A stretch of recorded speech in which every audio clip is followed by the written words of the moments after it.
Salut! Le référencement naturel est l'art de se positionner sur Google. Autrement dit, se rendre visible sur le web auprès de mon client. Dans cette vidéo, on va découvrir des astuces qui aident à bien référencer notre portfolio. Premièrement, le titre qui est mis en H1 doit être significatif, doit contenir des mots clés, car le robot de Google met en évidence cet élément. Par exemple, ce titre, il est en H1.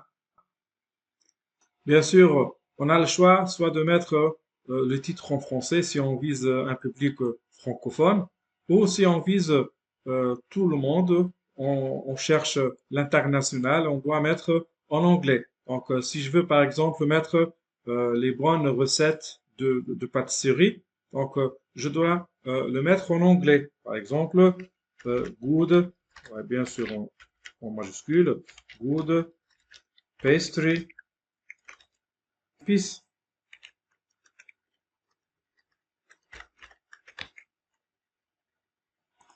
Ensuite, cet paragraphe, donc je dois mettre dedans un petit texte qui présente bien notre site.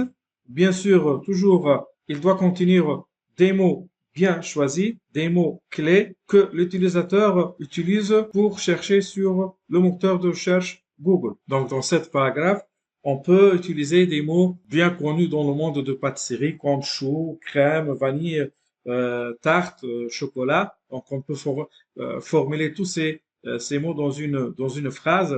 Par exemple, du chou à la crème vanille, à la tarte au chocolat. Donc, il est difficile de résister à notre pâtisserie. Donc, on peut formuler cette phrase. Bien sûr, puisqu'on a pris un choix de mettre tout en anglais, donc si on est un peu nul en anglais, on peut utiliser Google Translate. Deuxièmement, ou deuxième astuce pour bien référencer notre portfolio, on doit mettre tous les noms de produits. Ça veut dire, on a une galerie, donc je vais basculer en mode portrait. On a une galerie, par exemple, cette photo, elle s'appelle jusqu'à maintenant produit 1. Donc, il ne faut pas laisser comme ça. Par exemple, on doit mettre son nom, cake of fruits, par exemple, ou cake red fruits. Et bien sûr, dans cette paragraphe, on doit donner quelques explications sur ce cake, même pour une petite phrase. De même, pour les autres produits, on doit donner des noms significatifs sous forme de mots clés.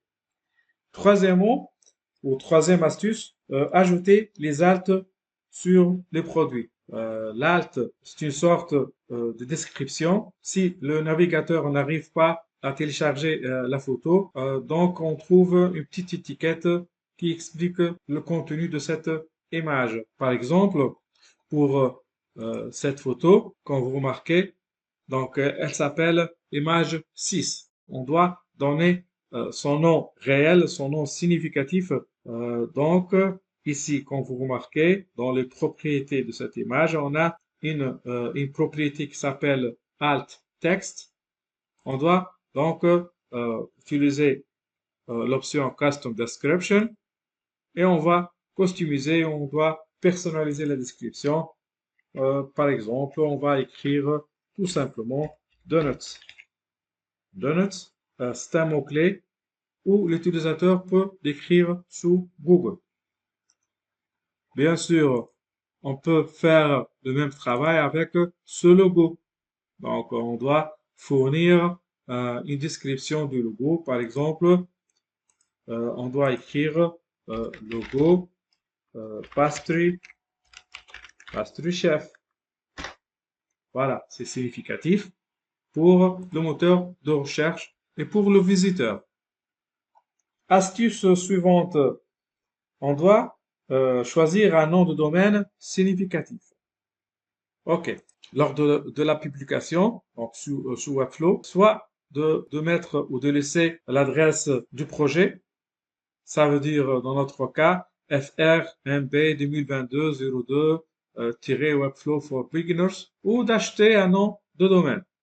Acheter un nom de domaine, par exemple, pastrychef.com, .net ou .fr. Dans notre cas, et pour le moment, on va pas acheter un nom de domaine, mais on va essayer de changer ce nom vers un autre nom significatif. Donc, je dois aller au projet Settings. Voilà le name, par exemple. Je peux le modifier ou le transformer vers chef pastry ou French chef pastry. De même, je peux utiliser ce nom pour l'utiliser comme subdomain. Bien sûr, le subdomain n'accepte pas les espaces. On peut ajouter des tirets. C'est bien. Donc, si on doit fournir notre projet Webflow, notre portfolio à un ami, donc on doit fournir, on doit donner toute cette adresse french-chef-pastry.webflow.io. OK. It's OK. Comme vous remarquez, notre subdomain ou le nom de notre projet vient d'être changé, French Chef Pastry. Je vais retourner à notre projet ou à notre espace de travail. Le reste des astuces, vous le trouvez dans la vidéo suivante.